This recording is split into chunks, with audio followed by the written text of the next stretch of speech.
మాణిక్యం దొరికిపోవడంతో రోహిణి గురించి చెప్పేసిన మాణిక్యం, రోహిణిని ఇంట్లోంచి బయటికి గెంటేసిన ప్రభావతి. అసలు ఇదంతా ఎలా జరగబోతుందో తెలుసుకోవాలనుకుంటే ఇప్పుడే మన ఛానల్ని సబ్స్క్రైబ్ చేసుకొని పక్కనే ఉన్న బెల్ ఐకాన్ని క్లిక్ చేయండి. పెళ్లి కూతురు ఫంక్షన్లో ఎలాగైనా సరే రోహిణి గురించి కూడా తెలుసుకోవాలనుకుంటాడు బాలు. పెళ్లి కూతురు ఫంక్షన్ అంతా అయిపోయిన తర్వాత అప్పుడు వీళ్ళ సంగతి ఏంటో చెప్దాం అనుకుంటాడు. మాణిక్యం కాలర్ పట్టుకొని నిలదీస్తాడు బాలు. మాణిక్యం అంటే అంటే అని నీళ్లు మింగుతూ ఉంటాడు. నువ్వు అలా చేయడం కాదు, నాకు ఏంటో తెలియాలి. నువ్వు మలేషియా నుంచి వచ్చావా? నువ్వు పెద్ద ఉన్నవాడివా? Import exports బిజినెస్సా? ఎన్ని నాటకాలు ఆడారు మీరు అసలు. నువ్వు ఒక మటన్ కొట్టు వ్యాపారివి అంతే తప్ప నువ్వు ఎక్కడో నుంచి వచ్చావు అని చెప్పేసి ఎన్నెన్ని నాటకాలు ఆడారు అసలు. ఏ మనుషులయ్యా మీరంతా? పైగా రోహిణి నీ పని ముందుంది, ఇప్పుడు కాదు అని చెప్పేసి బాలు రోహిణి వైపు చూసి అంటాడు. అప్పుడు మాణిక్యం, నువ్వు నిజం చెప్తావా చెప్పవా అని అడుగుతాడు మాణిక్యాన్ని బాలు. మాణిక్యం మాత్రం ఏడుస్తూ అలా చూస్తూ ఉంటాడు. నాకు క్షమించండి, నన్ను వదిలేయండి, నాకు పిల్లలు ఉన్నారు, నేను వెళ్ళిపోవాలి అని చెప్పేసి చాలా ఏడుస్తాడు. కానీ బాలు మాత్రం ఇక్కడ వద్దులే, ఎందుకైనా మంచిది, బాగోదు, ఇక్కడంతా ఫంక్షన్ జరుగుతుంది అని చెప్పేసి, రే రవి వీడిని తీసుకుని పదరా, మన ఇంటికి తీసుకెళ్ళరా వీడిని, మేము వస్తాము అని చెప్పేసి అంటాడు బాలు. సరే అన్నయ్య అని చెప్పేసి తన కాలర్ పట్టుకొని రవి ఇంటికి తీసుకువెళ్తాడు మాణిక్యాన్ని. ఈలోపు బాలు సత్యం తన దగ్గరికి వెళ్ళి, ఒరే వెళ్తాం రా, మాకు కొంచెం పని ఉంది, మొత్తం కార్యం అంతా ముగిసేదాకా ఉందాం అనుకున్నాం కానీ కొంచెం అర్జెంట్ పని పడింది, ఇంటికి వెళ్ళాల్సి వస్తుంది అని చెప్పేసి వాళ్ళ మావయ్యతో చెప్పేసి వెళ్ళిపోతారు బాలు అలాగే సత్యం. అయితే మీనా అలాగే ప్రభావతి కూడా కామాక్షి పిన్నితో చెప్పేసి అలాగే సుందరితో కూడా మేము వెళ్ళొస్తాము, మాకు చాలా పని ఉంది, నేను మళ్ళీ కలుస్తానులే మిమ్మల్ని అని చెప్పేసి అక్కడి నుండి మొత్తం కుటుంబం అంతా వెళ్ళిపోతారు. కానీ కామాక్షి వాళ్ళకి ఏమీ అర్థం కాదు. అదేంటి ఇప్పటిదాకా సంతోషంగా ఉన్నారు కదా, అలాంటిది ఎందుకు ఇంత తొందరగా హడావిడిగా వెళ్ళిపోతున్నారు, ఏమైనా అయ్యిందా, అసలు ఎందుకు ఇంత తొందరగా వెళ్ళిపోతున్నారు వీళ్ళు అని అనుకుంటారు లోపల. ఒకవైపు రవి తీసుకెళ్ళి మాణిక్యాన్ని తన సోఫా దగ్గర కూర్చుని మాణిక్యాన్ని ఒక చోట కట్టేస్తారు. అయితే ఈలోపు బాలు, మీనా, సత్యం, ప్రభావతి అలాగే రోహిణి, మనోజ్ కూడా వస్తారు. మనోజ్కి అసలు ఏం జరుగుతుందో ఏమీ అర్థం కాదు. బాలు నువ్వు బాగా తొందరపడుతున్నావేమో, ఎందుకని అతన్ని అంత దారుణంగా కొడుతున్నావు, అతను చేసిన తప్పేమొస్తుంది చెప్పు నువ్వు అంటే, నువ్వు ఆగరా, నీకేమీ తెలీదు, నువ్వు ఇంత తింగరోడివి కాబట్టే నేను ఇన్నాళ్ళు ఇన్ని ఆటలు ఆడించింది, అయినా అలా ఎలా మోసం చేస్తారా, వీడు మలేషియా నుంచి వచ్చాడు, ఇంపోర్ట్ ఎక్స్పోర్ట్ బిజినెస్సా, వాడు ముఖం చూసావా ఒకసారి, తాటి మొహంలో ఎలా ఉందో. పైగా నాకు ఇంకొక డౌట్, ఈ రోహిణి ఒక ఫోటో ఫ్రేమ్ తీసుకొచ్చి మా నాన్న అన్నాడు, అయినా వాళ్ళ నాన్నలో ఎలా ఉన్నాడు వాడు అసలు అలా ఎలా అనిపించాడు, వాడేదో పెద్ద మలేషియాలో బిజినెస్ వెలగబెడుతున్నాడని ఏవేవో కహానీలు చెప్పింది. కానీ తీరా చూస్తే మనం అందరం మలేషియా వెళ్తున్నామంటే మా నాన్న చనిపోయారంటూ ఫోటో ఫ్రేమ్ తీసుకొచ్చింది. అంటే ఇది కూడా నాటకమే, నువ్వు వాడింది ప్రతీది నాటకమే. చెప్తానుండు పార్లర్ అమ్మ, ముందు వీడి సంగతి కానివ్వు, అప్పుడు నీ సంగతి చెప్తాను అని చెప్పేసి అంటాడు బాలు. అప్పుడు మీనా, ఏవండి ఎలాగైనా సరే ఇతన్ని ఏదైనా చేసినా చేయకపోయినా ఖచ్చితంగా ఈ రోహిణి సంగతి ఏంటో చూడాలి, ఎన్ని నాటకాలు ఆడింది, ఇన్ని అబద్ధాలా, అసలు మనిషి అన్న వాళ్ళు ఎవరైనా ఇన్ని అబద్ధాలు ఆడతారా అని అంటుంది మీనా. నీకేం తెలుసు మీనా, ఇలానే ఉంటారు జనం, నువ్వే పాపం అమాయకురాలివి, నీ కష్టజీతం మీద నీ కష్టం మీద నువ్వు బతుకుతావు, ఇలాంటి వాళ్ళు అలా కాదు, అన్ని మోసాలు చేసి అబద్ధాలు చెప్పి అవతలి వ్యక్తిని మోసం చేస్తూనే ఉంటారు, నీకేం తెలుసు ఇలాంటి వాళ్ళ గురించి. అలాగే ఈ మాణిక్యం, అసలు ఎవడ్రా నువ్వు, దీనికి ఎలా పరిచయం ఏంటి, ఇవన్నీ చెప్పకపోతే నేను అసలు ఊరుకోను అని చెప్పేసి తిడతాడు బాలు మాణిక్యాన్ని. అప్పుడు సత్యం, రే నువ్వు ఎవడ్రా, అసలు ఏమవుతావు, తినకి నీకు సంబంధం ఏంటి, నువ్వు ఇలా మటన్ కొట్టు మాణిక్యం అని చెప్పేసి చెప్పడకుండా ఏం చేసావు విన్నాళ్ళు, అయినా నువ్వు మలేషియా నుంచి ఇంపోర్ట్ ఎక్స్పోర్ట్ బిజినెస్ రోహిణి వాళ్ళ మావేనని ఎందుకని మాతో అబద్ధాలు ఆడావు, అసలు ఏంటి అని చెప్పేసి సత్యం అడుగుతాడు. అప్పుడు ప్రభావతి, వీడిని అలా బ్రతిమాలడం ఏంటండి అని చెప్పేసి గట్టిగా కాలర్ పట్టుకొని చెంప పగలగొడుతుంది మాణిక్యంది. అప్పుడు మాణిక్యం, అమ్మ క్షమించండి అమ్మ అని బ్రతిమాలుతూ ఉంటాడు. అసలు నువ్వేం చేసావురా, అసలు నువ్వు ఎవడివి, చెప్తావా చంపైనా నిన్ను అని చెప్పేసి కత్తి పట్టుకురావడానికి ప్రభావతి కిచెన్లోకి వెళ్తుంది. అప్పుడు బాలు, ఏంటమ్మా నీకు అంత రోషం వచ్చేసింది, ఇన్నాళ్ళు ఏమైపోయింది ఇదంతా, నా కోళ్ళు అని చెప్పేసి వెనకేసుకుని వచ్చావు కదా, ఇప్పుడు తెలిసిందా ఎవరు ఎలాంటి వాళ్ళు అంటే, నువ్వు ఉండరా అని చెప్పేసి బాలుని పక్కకు నెట్టి, నువ్వు చెప్తావా నేను చంపేసైనా అని చెప్పేసి అడుగుతుంది ప్రభావతి. అప్పుడు మాణిక్యం భయంతో, అమ్మ నేనేమీ అవ్వనమ్మా, నేను మటన్ కొట్టుకుంటూ అమ్ముకుంటూ ఉంటాను, కాకపోతే ఒకరోజు ఈ రోహిణి వాళ్ళే వచ్చి ఇలా మావయ్యగా నటిస్తాను, నీకు డబ్బు ఇస్తాను అంటే డబ్బుకి కక్కుర్తి పడి ఇదంతా చేశానమ్మా, నన్ను క్షమించండి అమ్మా, నేను ఇంకెప్పుడు ఇలాంటి పని ఏమీ చేయను, నన్ను క్షమించండి అమ్మా అంటూ బ్రతిమాలుతాడు మాణిక్యం ప్రభావతిని. అప్పుడు ప్రభావతి రోహిణి వైపు చాలా కోపంగా చూస్తుంది. రోహిణి మాత్రం వణికిపోతూ ఉంటుంది. అయిపోయింది, ఇవాళతో నా బతుకంతా అయిపోయింది, నన్ను ఖచ్చితంగా వీళ్ళు చంపేస్తారు అన్న టైప్లో చూస్తుంది రోహిణి ప్రభావతి వైపు. అయితే అంతనా, ఇంత నాటకాలు ఆడతావా మా ముందు, అదేదో చేయమంటే డబ్బు కోసం అంత కక్కుర్తి పడిపోతావా, డబ్బంటే అంత పిచ్చా నీకు, ఏం మనిషివయ్యా నువ్వు అంటే, లేదమ్మా ఎవరైనా సరే ఈ భూప్రపంచం మీద ఎవరైనా సరే డబ్బు కోసమే కదమ్మా ఇంత ప్రాకులాడేది, నా బతికేదో నేను బతుకుతున్నాను, రోహిణియే నాకు డబ్బులు ఇస్తాను అని చెప్పేసి అనగానే కక్కుర్తి పడి నేను ఇలా చేశానమ్మా, నన్ను క్షమించండి అమ్మా అని చెప్పేసి అంటాడు మాణిక్యం. నువ్వు కానీ ఇంకొకసారి బయటకు ఎక్కడైనా కనబడాలి, నేను నిజంగానే నరికేస్తాను రా, వెళ్ళి నువ్వు కొట్టుకుపోయి నువ్వు మటన్ కొట్టుకోపో, ఇంకొకసారి ఇక్కడ కనబడ్డావంటే అస్సలు ఊరుకోను నేను అని చెప్పేసి అంటుంది ప్రభావతి. అప్పుడు బాలు, వీడిని ఇంత ఈజీగా ఎలా వదులుతాం, ఇన్నాళ్ళు మటన్ కొట్టు మాణిక్యం అని చెప్పేసి చెప్పకుండా నాటకాలు ఆడాడు, నువ్వు మలేషియా నుంచి వచ్చావు, ఇంపోర్ట్ ఎక్స్పోర్ట్ బిజినెస్ అని చెప్పావు, అసలు నీ వాలకం ఏంటి నువ్వేంటి అని చెప్పేసి 2 బాధలు బాతాడు మాణిక్యాన్ని బాలు. అప్పుడు సత్యం, రేయ్ వదిలేరా, ఇంటి దొంగని ఈశ్వరుడైనా కనిపెట్టలేరు అంటారు, ఇంట్లో వాళ్ళే బాగుంటే ఇలాంటి వాళ్ళతో మనకేం పని, ఇంట్లో వాళ్ళే కదా పెద్ద మోసం చేసింది, వీళ్ళేం చేస్తారా దానికి అంటాడు సత్యం. అప్పుడు బాలు, ఇదేంటి నాన్న ఇలా మోసం ఎలాగైనా చేస్తారా చెప్పండి, ఏదో మన అదృష్టం బాగుండి ఆ ఫంక్షన్లో కనిపించారు, లేదంటే పరిస్థితి ఏంటి, అసలు ఏంటి పరిస్థితి మీరే చెప్పండి, ఇంత దారుణాన్ని కొడిగట్టారా అంటే మన మనోజ్ గొంతు కోసినట్టేనా అని చెప్పేసి అంటాడు బాలు. అప్పుడు సత్యం, రేయ్ నువ్వు మాత్రం ఇక్కడి నుంచి వెళ్ళిపో, మళ్ళీ ఇలాంటి పిచ్చి పిచ్చి వేషాలు వేసావంటే నేను అసలు ఊరుకోను అని చెప్పేసి మాణిక్యాన్ని అక్కడి నుంచి బయటికి పొమ్మంటారు. ప్రభావతి మాత్రం పిచ్చ కోపంతో ఊగిపోతూ ఉంటుంది. రోహిణి ఏమో, అత్తయ్య అలా కోపంగా చూడకండి అత్తయ్య అని చెప్పేసి అంటుంది. కోపంగా ఏంటే, అసలు నువ్వు ఎవరు, అసలు నువ్వు మలేషియా నుంచి వచ్చావా, ఎన్ని క్వశ్చన్స్ మొదలయ్యాయో నా బుర్రలో నీకేం తెలుసు, నువ్వు అసలు మలేషియా నుంచి వచ్చావా, వాడు మీ నాన్నేనా ఫోటో ఫ్రేమ్లో చూపించిన వాడు, వీడు ఎలాగో మీ మామయ్య కాదని తెలిసిపోయింది, తర్వాత నువ్వెవరో ఏంటో అన్నీ తెలిసిపోయింది, ఇంకేం చెప్పాలి, నువ్వు ఇక్కడ దానివే, మలేషియా నుంచి ఏమీ రాలేదు, నీ కుటుంబం ఏంటో నువ్వేంటో నాకు ఎప్పటికీ అర్థం కాలేదు, ఇప్పటికైనా తెలిసింది, చెప్పు, నీ నోట్తో నువ్వే చెప్తావా లేదంటే నన్ను ఈ కత్తి తీసుకొని నిన్ను చంపేయమంటావా, అసలు జరిగిందంతా చెప్తావా అని చెప్పేసి అడుగుతుంది ప్రభావతి రోహిణిని. అత్తయ్య నాకేం తెలియదు అత్తయ్య, వాడు అంతా బర్దలు ఆడుతున్నాడు అని చెప్పేసి అంటే, నాకు ఇంకా ఏమీ చెప్పకు అని చెప్పేసి గట్టిగా అరుస్తుంది ప్రభావతి. అప్పుడు మీనా, ఇంత జరిగిన తర్వాత కూడా నువ్వు ఎలా చెప్తావు రోహిణి అదంతా తప్పని, అదంతా అబద్ధం అని, ఇప్పటికైనా నిజం ఒప్పుకుని అత్తయ్యకి క్షమాపణ చెప్తే ఒప్పుకుంటారు కదా, నువ్వు ఎందుకని ఇంకా బొంకేస్తున్నావు, అసలు ఏం జరిగిందో చెప్పొచ్చు కదా, అప్పుడు అత్తయ్య ఏదో రకంగా నేను క్షమిస్తారు కదా అంటే, అప్పుడు ప్రభావతి, ఏయ్ నువ్వు ఆపవే, నువ్వు చెప్పవే, అసలు ఎవరివి నువ్వు, ఎక్కడి నుంచి వచ్చావు, అన్ని వివరంగా చెప్తావా లేదంటే నేను ఇవాళ ఏదో రకంగా చంపేస్తాను, ఖచ్చితంగా చంపేసి మరీ జైలుకి వెళ్తాను నేను అని ఆవేశంతో ఊగిపోతుంది ప్రభావతి.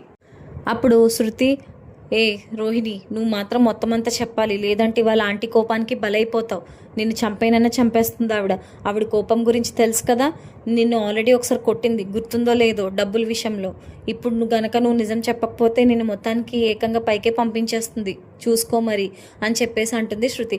అప్పుడు రవి, వదినా మొత్తం అంతా ఒప్పుకోండి వదినా, అసలు ఏంటో అంత వివరంగా చెప్పండి, అమ్మకి ఎక్కువ కోపం వచ్చిందంటే తెలిసిందే కదా ఆవిడ కోపం ఎలా ఉంటుందో అని రవి కూడా సర్ది చెప్తాడు. రోహిణి మాత్రం ఏడుస్తూ ఉంటుంది. నాకు ఏడుపు సమాధానం కాదు, ఏం జరిగిందో చెప్తావా చెప్పవా అని అడుగుతుంది ప్రభావతి గట్టిగా రోహిణిని. అప్పుడు సత్యం, ప్రభా ఏంటో ఆవేశం తగ్గించు, ఎందుకు ఆ అమ్మాయిని అలా భయపెడుతున్నావు, జరిగిందేంటో తెలుసుకుంటేనే కదా ఏం మాట్లాడాలో అర్థమయ్యేది, నువ్వు ఎందుకని అంతంత గట్టిగా అరిచి తన ఇంకా భయపెడుతున్నావు, ఏం జరిగిందో మెల్లిగా తెలుసుకుందాం, ఆ తర్వాత జరగాల్సింది జరుగుతుంది అని చెప్పేసి అంటాడు సత్యం.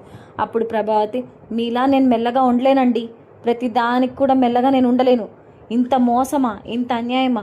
వాడు ఎలాగో మావే కాదని తెలిసిపోయింది. మరి దీని జీవితం ఏంటో ఇది చెప్పదా? అసలు ఏం జరిగిందో కూడా చెప్పదా? అసలు ఏం మనిషో కూడా అర్థం కాదు. ఇలాంటివన్నీ చెప్పకుండా దాచి ఏం సాధిద్దామని మనోజ్ గొంతు కోసినట్టు కాదా ఇది? ఎన్ని అబద్ధాలు ఆడుతుంది.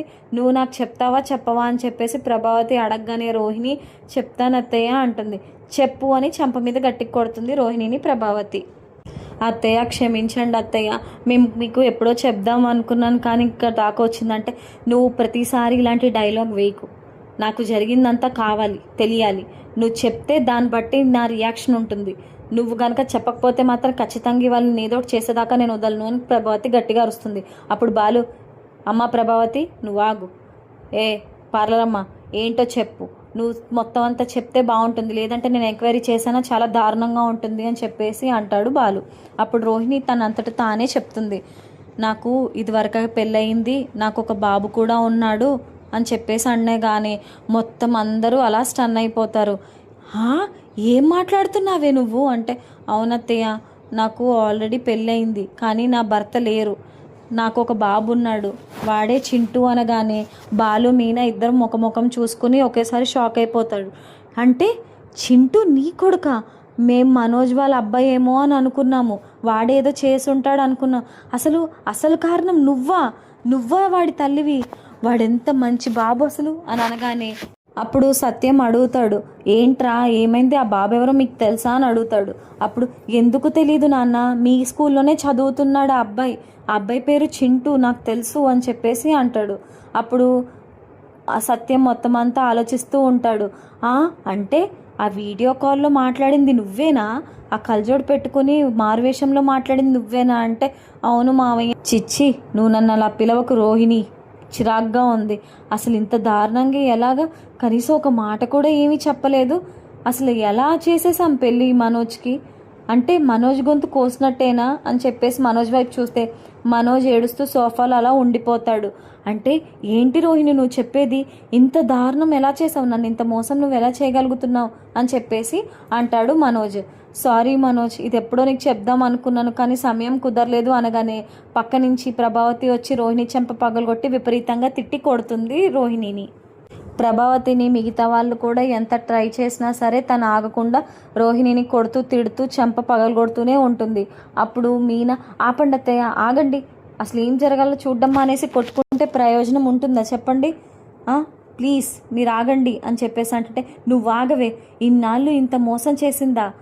మలేషియా అని చెప్పింది, మనోజ్ని ప్రేమిస్తున్నానంది, విల్లా గురించి ఆ డబ్బులు, అసలు ఇదంతా ఇంత దారుణంగా ఎలా చేయగలుగుతారు మీనా? ఇంత దారుణంగా ఎలా అని చెప్పేసి ప్రభావతికి మతిపోతుంది. ఇవన్నీ వినేసి ఇవన్నీ ఆలోచిస్తూ ఉంటాయి. శృతి కూడా స్టన్ అయ్యి, ఓ మై గాడ్, ఇంత దారుణంగా మోసం చేస్తారా? అసలు ఏం మనిషి అమ్మా నువ్వు? నాకు ముందు నుంచి నీ మీద అనుమానంగానే ఉంటుంది. చాలా వింతగా ప్రవర్తిస్తావు, చాలా కంగారు పడిపోతూ ఉంటావు, ఒక్కొక్కసారి విపరీతంగా నవ్వుతూ ఉంటావు. అసలు ఏం జరుగుతుందో ఏంటో అనుకున్నాను. మరి ఇంత తప్పుని, ఇంత దారుణాన్ని ఎలా దాచిపెడతావు నువ్వు? పాపం ఆ అబ్బాయి పరిస్థితి ఏంటి? తను ఏమైపోవాలి? నువ్వు చేసిన తప్పుకి తను ఎందుకు బలైపోవాలి? చిచ్చి, what a kind of women, I hate this అని చెప్పేసి తిట్టుకుంటూ ఉంటుంది శృతి. అప్పుడు మీనా, వదిలే శృతి, అత్తయ్య ప్లీజ్ తనని ఏమనకండి అంటే, ఏమనకండి ఏంటి, నువ్వుండు. ఏంటే అసలు ఇంత మోసం ఎలా చేయగలిగావే? ఛీ, నీ ముఖం ఎప్పుడైనా చూసుకున్నావా? నువ్వు మొత్తం అంతా చెప్తావా చెప్పం, మిగతాది ఇంకా ఏమైనా ఉంటే ఇప్పుడే చెప్పు అని చెప్పేసి ప్రభావతి కసురుతుంది రోహిణిని. అప్పుడు రోహిణి, చింటూని తీసుకొచ్చేది ఎవరో కాదు, ఆవిడ మా అమ్మే, ఆవిడ పేరే సుగుణమ్మ. ఇద్దరు కలిసి ఒక చోట ఉంటారు. నా ఫ్రెండ్కి విద్యకు కూడా ఈ విషయం అంతా తెలుసు, కానీ నా లైఫ్ బాగుండాలని చెప్పేసి మనోజ్కి ఇచ్చి పెళ్లి చేశారు, అంతే తప్ప వాళ్ళు చేసిన తప్పేమీ లేదు. ప్లీజ్ మా వాళ్ళని ఎవరిని ఏమనకండి అత్తయ్య అంటే, మీ వాళ్ళని ఎవరిని ఏమనడానికి ఏముందే, నువ్వు ఇంత దారుణమైన మనిషివైతే మీ వాళ్ళతో ఏముంది, నువ్వే అసలైన దారుణమైన మనిషివి, చీ అని చెప్పేసి రోహిణిని విపరీతంగా కొట్టి, నాకు అర్జెంటుగా నువ్వు నీ తట్టా బుట్ట సర్దుకొని బయటికి వెళ్ళిపో, నువ్వు అస్సలు ఇక్కడ ఉండడానికి వీలు లేదు, వెళ్ళిపో బయటికి అని అంటుంది ప్రభావతి. అప్పుడు రోహిణి, అత్తయ్య ప్లీజ్ అత్తయ్య ప్లీజ్ అత్తయ్య అంటే, ఎవరే నీకు అత్తయ్య? ఇంకొకసారి ఆ మాట అన్నావంటే నీకు చెంప చెల్లుమంటుంది. నా దగ్గర ఉండకు, నేనేం చేస్తానో నాకే తెలియదు కోపంలో, నా దగ్గర నుంచి బయటికి వెళ్ళిపోతే బాగుంటుంది అని చెప్పేసి అంటుంది ప్రభావతి. అత్తయ్య ప్లీజ్ అత్తయ్య నాకు క్షమించండి అత్తయ్య అని ఎంతో బ్రతిమాలుకున్నా సరే ప్రభావతి మనసు కరగదు. అప్పుడు ప్లీజ్ మీరైనా చెప్పండి మావయ్య అంటే సత్యం పక్కకి వెళ్ళిపోతాడు. బాలు ప్లీజ్ అంటే, పార్లర్ అమ్మ, ఎప్పటి నుంచో నాకు నీ మీద చాలా డౌట్గా ఉంది, నువ్వే ఏదో చేసావు, ఏదో జరుగుతుంది అని. ఆఖరికి ఇవాళ మాణిక్యం గాడి వల్ల నువ్వు బయటపడ్డావు, లేదంటే అసలు నువ్వు ఏమైనా చెప్తావా నిజం? అదంతా నమ్మమంటావా? నువ్వే ఏదో చేసావని ఎప్పటి నుంచో డౌట్గా ఉంది, కాబట్టి ఇవాళతో మొత్తం డౌట్ అంతా తీరిపోయింది. ఆ దేవుడు పైనుంచి చూస్తూ ఊరుకోడు, ఎప్పుడోకప్పుడు అబద్ధం అలా బయటకు వస్తూనే ఉంటుంది. ఇంత పెద్ద అబద్ధం ఆడి మా కుటుంబంలోకి చేరావు, మమ్మల్ని అందరినీ మోసం చేసావు, ముఖ్యంగా మనోజ్ గాడిని, మా అన్నయ్యని నువ్వు మోసం చేసావు. అసలు ఆ మాత్రం బుద్ధి జ్ఞానం ఏమైనా ఉందా? ఆలోచించావా అసలు? చింటుగాడు వాడు అసలు ఏం పాపం చేశాడు? అంత చిన్న పిల్లవాడికి అంత పెద్ద శిక్ష వేశావు, దూరంగా అమ్మకి దూరంగా ఎలా ఉంచావు? అసలు ఎంత బాధగా ఉంటుంది వాడికి. ఆ మాత్రం జ్ఞానం లేదా? ఏ మనిషివమ్మ నువ్వు? ఇంకొకసారి నాకు కనుక నువ్వు కనబడ్డావంటే అస్సలు ఊరుకోను నేను. మా అమ్మ ఏం చెప్పిందో అదేనమాట, నువ్వు ఇంట్లోంచి వెళ్ళిపోతే చాలా బాగుంటుంది, అస్సలు ఇక్కడ మాత్రం ఉండడానికి వీలు లేదని బాలు కూడా కరాఖండిగా చెప్పేస్తాడు. అప్పుడు మనోజ్ దగ్గరికి వెళ్తుంది రోహిణి. మనోజ్ దగ్గరికి వెళ్ళి, ప్లీజ్ మనోజ్ నువ్వైనా యాక్సెప్ట్ చేయంటే, ఇంత పెద్ద మోసం నన్ను చేసినప్పుడు నేను ఇంకేం మాట్లాడతాను? నువ్వు నా ముఖం, నువ్వు అయితే నాకు నీ ముఖం ఎప్పటికీ చూపించకు అని చెప్పేసి అక్కడి నుండి పైకి వెళ్ళిపోతాడు మనోజ్. అయితే ప్రభావతి రోహిణి జుట్టు పట్టుకుని లాక్కుంటూ వచ్చి, నువ్వు నా ఇంట్లో ఉండడానికి వీలు లేదని బయటికి తోసేస్తుంది. నువ్వు అసలు ఇంట్లోకి రావడానికే వీలు లేదు, అడుగు పెట్టావా నిన్ను చంపేస్తాను నేను. ఇంత మోసం చేసి నా ఇంట్లో నువ్వు ఎలా ఉండగలుగుతావు? ఇన్నాళ్ళు మీనాని అలాగే శృతిని పెద్ద పట్టించుకునేదాన్నే కాదు, ముఖ్యంగా మీనాని, అయ్య బాబోయ్ దాన్ని అసలు నేనేమీ లెక్క చేసేదాన్నే కాదు.